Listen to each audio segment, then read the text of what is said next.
I'm Jill. Yes, that's me. I'm the ex-wife of Jimmy Jennings, who married the most unlucky but wonderful man in the world. I consider myself the happiest woman of all time. Jimmy may not be the best husband, but I wouldn't change him for anyone else. I'm looking, but I wouldn't swap him for anyone on earth. I could talk about him all day long. He's clever, he's strong. He gives me everything I want, and he gives me sex like a machine. My boring husband is the only man who has ever satisfied me in bed. I had dozens, if not hundreds, of men before I met Jim, and none of them ever made me feel the way my Jimmy did. Don't even think that I'm some kind of in round heels. I was just looking for a man who could. I haven't even thought about another man since my sweet Jim came along when I was in college. I once had sex with 12 guys at once. I like to look at it as giving the basketball team proper motivation. They were all nice boys and tried their best to meet my needs. If you read Cosmo, you'd know that not all of us girls are sensitive down there. It's not very common, but it does happen. What were we talking about? Oh yeah, sometimes I feel my mind is going in a million different directions. If I do it again, just snap my fingers and I'm back on track. All these male advantages approaching me from all sides meant nothing to me. On the other hand, I bet that the first time Jim and I had sex, I enjoyed it. I just can't get enough of my Jimmy. I love him to death. I once read that nerds make the best lovers because they try so much harder. So back to what I was saying. About 4 months ago, Jimmy and I were talking about taking some time off. I wanted to go somewhere warm and sunny, and Jim wanted to go somewhere to learn new computer equipment. Sometimes I can't believe it. Computers are on vacation. How much fun can it be? Well, believe it or not, we came up with all this to be happy together. You guessed it, Las Vegas. There was going to be a big electronic show there in a few weeks, and who can argue with the sunshine there? This would be ideal for us. I could work on my tan all day while Jimmy studies his gigahertz stuff. Then we could have fun together in the casino and make love the rest of the time. Jim went online that evening and booked us into a really nice hotel with a big pool and spa. Jimmy is so caring. I could get a massage and get my nails done while he plugged his RAM into some AGP slot. Is that right? I don't know too much about this computer stuff. The next day I went shopping for a couple of new swimsuits, but Jim needed shorts and casual shirts. There are a few stores in the mall on the other side of town that I'd like to check out. Our first stop was Bikini Hut, where I tried on a few cute bikinis. I picked out 2 that I liked and took them to the fitting rooms.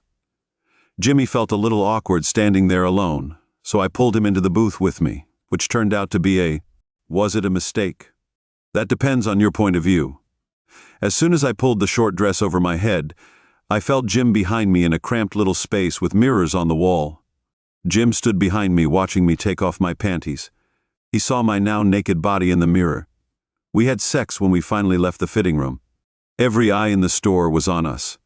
I proudly approached the saleswoman and told her that we would take both bikinis. You should have seen the look on her face. The older saleswoman noticed the tags had been touched by Jimmy's biological fluid, so she ran up to the counter and pushed the clothes towards me. "Just take them, please," she said. I put them in my purse and thanked her for one of the best purchases I've ever had. We went into a men's store and picked out some things for Jim. After training at Bikini Hut, we were both hungry, so we went to the food court to eat. Jim ate his chicken nugget. Jimmy loves collecting those little plastic toys. He must have thousands of them now. He especially loves them. I could talk about him all day. He's so cute. He giggles. I was sitting across from Jimmy, licking the mustard off my hot dog on a stick. I was dreaming about what I'd do to Jimmy when we got home. From time to time, I flashed my little thigh. Jimmy, and at that moment a familiar face appeared behind him. It was Lana. "Oh my God, I haven't seen you for ages." "Where were you hiding?" Jim's mouth opened wide in shock. "Yes, we even got married. She showed me her 3-carat diamond ring." "It's so beautiful. What are you two doing today?" "We just did a little shopping. We needed to buy some things for our holiday in a couple of weeks. Jimmy is taking me to Vegas to work on my tan." "You're kidding. We're going there for the medical congress." On the 12th, Jim looked really unwell. I couldn't understand why, as we'll be there too. Jim suddenly jumped up and almost ran to the toilet. Is Jim feeling well? It must have been the chicken nuggets he ate. Well, anyway, while we're there, we should have dinner together or something. I think this is the plan. Call me and let me know. Now I have to run. I waited until Jim returned to the table. He returned to the table a few minutes later, looking a little green. "Are you okay, honey? You don't look good. Let's get you home." When we got home, I put Jimmy to bed so he could get some rest. I brought him some chicken soup, hoping it would help him feel a little better. He just lay there staring at the ceiling. "What happened, baby? I've never seen you behave like this before. Do you want me to call a doctor?" "No, no more doctors. I'll be fine." "You are sure?" "I'm just worried about you. You've been acting pretty strange since we saw Lana this afternoon." I saw him cringe when I mentioned her name. "Jim, it has something to do with her, doesn't it?" "Well, yes." "What happened, baby? Tell me what's up. We've never had secrets before. Whatever it is, we can get through it together. Don't bottle it up. You know how to comfort me." "Look, I've got a bad feeling again. It's like something bad is going to happen, like my luck is about to run out." "I don't understand, Jimmy. You know that Lana and I knew each other before you and I met. Well, we all worked together. I kind of knew Lana better. It's so stupid. Just tell me what's going on." "Well, Lana made me go on a date with her, but it's okay, Jim. You know, I had men before we met. I don't mind if you were close to her, but Jill, I was a virgin. She took me without permission. She forced me. That's exactly what happened when I had to have my last surgery. I know this will sound stupid, but I feel like she's been following me lately. She's received several strange phone calls." "What kind of calls, Jim?" "Well, really suggestive things like the fact that she wants me to meet her for drinks. She constantly appears wherever I go as if stalking me. I'm getting scared. Jill, you are the only good thing that has ever happened to me in my life. I just don't want anything to come between us. That damn she took you without your consent, and now she wants to go back to the scene of the crime." Oh, poor Jim. I gave him a hug.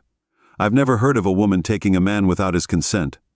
But I do know that Jim's luck is such that if it could happen, it probably would have happened to him. It's tearing him apart. I'm going to take revenge on her, even if it's the last thing I do. I didn't sleep a wink all night. I had a plan to get back at that nasty woman for what she did to my colleague Jimmy. I agreed to meet Lana while we were in Vegas. Given Jimmy's fear of doctors, it was easy to convince her not to involve the boys in our plans. I didn't want him to ever find out what I had in mind for that woman. My plan was quite simple, but I was sure it would work. I'm not a rocket scientist, but I do have a plan. I'm not a rocket scientist, but I did sleep with one of them once. We had a great time on our way to Las Vegas. Jim felt much better since I assured him that we wouldn't have to see Lana. We lowered the convertible top on the car and hit the road. The weather was so good that I took off my little dress and started sunbathing a little earlier. All I was wearing was a thong, and I had my feet on the dashboard. On the dashboard, the wind felt great as we drove down the freeway at 80 miles per hour. By the time we arrived in Vegas, there were already about 50 trucks behind us. I guess I'm a bit naughty sometimes because Jimmy has been getting excited for the last 200 miles. After a long drive, we checked into the hotel. I was looking forward to getting some love after the show I put on for all those horny truckers. Jimmy read my mind and gave me a great night's sleep. We decided to have a quiet dinner and returned to our room early to relax after a long day on the road. The next morning I enjoyed a lie-in while Jimmy went down to the casino after we finished making love. He wanted to try out his new gambling system. He developed it on his computer, leaving me to enjoy the afterglow of our love. The door opened and slammed a few minutes after Jim left. Now he was back, looking annoyed. "What's the matter, baby? I lost all my money already. Your system didn't work." "I want to say that I lost all my money. The wallet must have fallen out of his pocket." "Did you ask anyone if anyone found it?" "What I called the front desk and told them what happened. They said security would come straight to our room. I convinced Jimmy to take a shower to calm down. He gets so nervous sometimes. I was looking for something to cover my naked body and suddenly I heard a knock on the door. I wrapped a towel around me and went to see who it was. It was a tall man in a suit. He looked at my slightly covered chest. He was finally able to tell me that he was there to inquire about Jim's lost wallet. I wrapped a towel around me and went to see who it was. It was a tall man in a suit who looked at my chest. He was finally able to tell me that he was there to inquire about Jim's lost wallet. I gave him all the information he needed. His name was Jerry, and he told me he would do everything he could to find it. As I reached out to shake his hand, the towel fell, revealing my breasts. I quickly covered myself with the towel. He told me that I made his day and not to worry. I joined Jimmy in the shower and took some of the stress off him. We barely had time to get dressed when I heard someone knocking on the door. The three men smiled at me. Jerry, the one from earlier, handed me Jim's wallet. I'm sure they came back with it in case I was still naked. That would be. It was nice of them, Jerry said. If I ever needed anything, I just had to say his name. I promised to go to the electronics expo with Jim, but it was only for an hour or so. I didn't really see the point in it, but I told him I would do it. I wanted to get it over with on the first day so I could work on my tan and punish Lana. Wow. The convention center was huge. There must have been 20,000 people there. There were 20,000 people in this place. We wandered around for a bit, but it was difficult to get through the crowd. At some point, I lost Jimmy's hand, but I knew it wouldn't be a problem for him to find me. I was wearing a fiery red tight dress that Jim loves. He goes crazy when he sees me wearing it, like a bull with a red cape. While I was waiting for Jimmy, I saw the coolest little digital camera.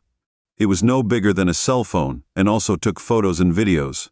The coolest thing was that it was wireless and could send the "I took a picture of you" in your camera. This part is important to the story, so I was checking out this camera and couldn't get the guy's attention to find out how much it cost.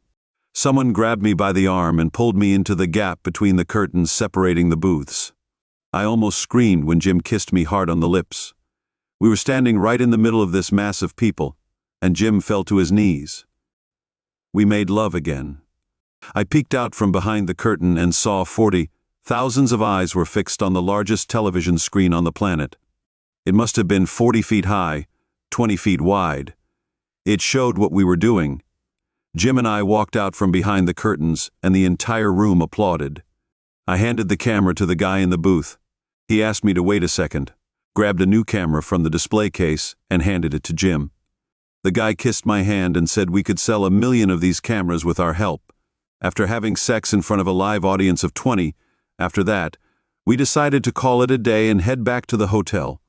I like to impress as much as the next person, but this was a bit much even for me. We had a great dinner and a few drinks, and then we were up and about like bunnies most of the night. The next morning, I was at the pool. I spent the rest of the day soaking up the sun and called Lana to arrange to meet her at the hotel spa that same day for a catch-up. After an hour in the sun, I felt pretty hot and bothered. I remembered what Jerry had told me the day before about helping me with everything. No, not like that. You have such dirty. I didn't know the city that well, and I wasn't sure what I needed could be found in the yellow pages. In a city this size, there'd probably be just the right place for me, and I was pretty sure Jerry would tell me where to find it. I stopped the first security guard I saw and asked if Jerry was on duty today. He nodded. I spoke into the radio for a second. Jerry was immediately nearby. "Hi, Jerry. I wanted to thank you again for your help yesterday. Oh, believe me, it felt really good. Thanks for noticing that. I could really use some information, though. You said to ask if I needed anything. I'm yours, so just tell me what you need. It's a little delicate, Jerry. I'm looking for a sex store, you know, the kind with the glory hole. Do you understand what I mean?" He had a lustful smile on his face. "If you want to have sex," I interrupted him. "No, that's not what I need. I appreciate your offer, it's so kind of you. It might be hard for you to understand if I don't tell you the truth, so can I trust you?" "Of course you can. I have a friend, but now she is not my friend. She's trying to seduce my husband. If all she's looking for a bit of dignity, but I'm going to make sure she gets more than she bargained for." "What does she look like, Jerry?" "Some of this might be illegal, and I don't want anyone else getting involved. I don't know yet how this will all turn out, and you're too cute to get involved in all this. It seems to me that when I told him it was illegal, and he got what I meant. He even told me about a place that would be perfect for what I had in mind for Lana. It was a quick taxi ride from the hotel and close to the strip. I went back to my room, excited for the day ahead.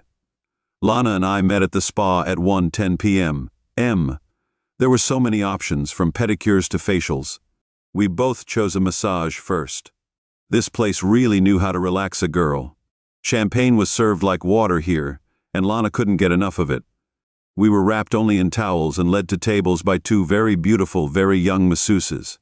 I could see that Alana appreciated how the girls looked in their skimpy uniforms. It would be so much fun. I threw caution to the wind and threw in the towel, climbing naked onto the table. Lana had not yet completely relaxed, but the champagne was already exhausting her. She was pretty close to my naked body while the girl was working on my muscles. I made sure to let out a lot of grunts and moans to get the effect I wanted. I asked Mandy, my masseuse, to focus on the muscles around my thighs. I appreciated the picture, and soon her towel was off. By the time we'd finished the massage, Barbara was already lying on the floor, eager to get her hands on Lana's buttocks. I was more than happy to oblige. We went into the sauna together, where we enjoyed some well-deserved privacy. I propped my leg up on the bench, threw my head back and closed my eyes, slowly stroking myself. "What a shame Jimmy isn't here," I said. "I just dreamed about Jimmy and how he made me feel." "Oh, I can imagine," she replied. "Doesn't your husband Mark inspire similar feelings in you?" "Oh, he's great," she said, a little too quickly and loudly. "Oh God, Jill, I envy you so much. I wish Mark could make me feel the same way. You know, I'm really sorry, Lana, but let's take a shower and go shopping. There's a place there that someone told me about, and I'm dying to check it out. It's great that Mark is good at that." "What is it?" "Platinum credit cards." She grinned. We caught a taxi and went to the address Jerry had given me. The adult supermarket was like a Walmart store. This place had almost everything to do with sex. You can imagine. I could bring Jimmy here later and have some fun. We went window after window, and Lana went crazy. We already needed a shopping cart for all the things. She picked up a few things, and by the time we left, she had 2 huge bags full of toys, lotions, and videos. I could tell that by this time, Lana was ready for sex, and I thought we might as well get it over with. It was time for reckoning, time to pay the bills. I took Lana's hand, which was beautifully manicured. I took her to the video room and checked the booths until I found one with glory holes. We had to squeeze into a small space, so I put some money into the slot and selected a particularly dirty movie. A few minutes later, as if on command, Lana had sex. I was very careful. I managed to get some great shots of this wonderful 3-carat diamond ring as it rotated back and forth on this anonymous gentleman's finger. When Lana reached her peak, she was rewarded with a face full of sticky discharge. At that moment, she didn't care anymore. I helped her to her feet and impaled her on the new man. It was now bent at the correct angle. The camera rolled as Lana was taken from both ends. It would have been a much better film than the one that was shown on the screen in front of us. I have a particularly cool video with Lana. She was used by at least 8 men. I was surprised to see Jerry coming out of the next cubicle, zipping up. He just smiled and said, "I thought you might need me to take you back to the hotel." We took Lana and her things. She didn't say a word the whole way to the hotel. The hotel, Jerry took me to the casino and said, "You're a great lady."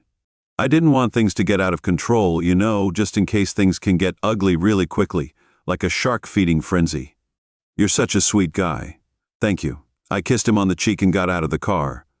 I had a great day, and I'm looking forward to seeing Jimmy again.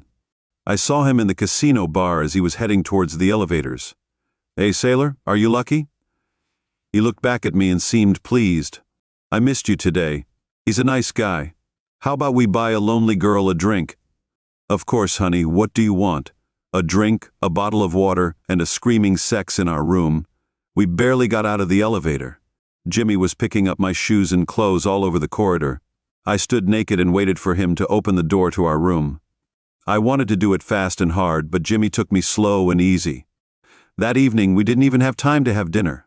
I left a message for Lana, strongly inviting her to meet me at the pool at our hotel the next morning at 10. When she joined me by the pool, it didn't look like her vacation was going as well as mine. "Lana, it looks like you didn't sleep well last night." "I didn't sleep at all, and now I don't feel very good. Would you like a Bloody Mary? It might help a little." "I doubt it." I said it low so she could hear. I called the pool girl and ordered our drinks. "Lana, you're the one who had sex with at least 8 different men, if I counted right." The look on her face was priceless. "Oh, by the way, here's a little souvenir for you to remember your first time having sex like this." If it was your first, I handed her the disc with her exploits. "No, and you. This can't be true. I don't believe you." Our drinks arrived, and Lana drank all of hers while I signed the check. When she finished her glass, I handed her mine, and she looked like Lana, You need to take this seriously now that you've experienced what it's like to be used against your will. Think about how you used Jim. If you don't want your husband to find out what you did yesterday, keep your mouth shut and stay away from my man next time we meet. I won't be so lenient. You need to learn about trust and communication. Jimmy told me it's called trust and communication. You should try it sometime. If you treated Mark like a husband and not like a bank account, you wouldn't chase other men. Are you going to tell Mark about this? As long as you stay away from Jim, this will be our secret. But if you ever try to contact him again, the whole world will know about your Vegas vacation. Well, Jim's complicated theory about slot machines didn't work. He lost all his money. My sister's system worked pretty well. You put money in the top and press a button. I won over $1,000. 200. It's pretty simple, but that's not why they call me Misfortune. Let me give all of you ladies some advice. If you're looking for a guy to scratch your itch, don't pay so much attention to the box your man is packaged in. Just like with burglars, it's what's inside that matters. Stay away from my Jimmy, or I'll pay you a visit.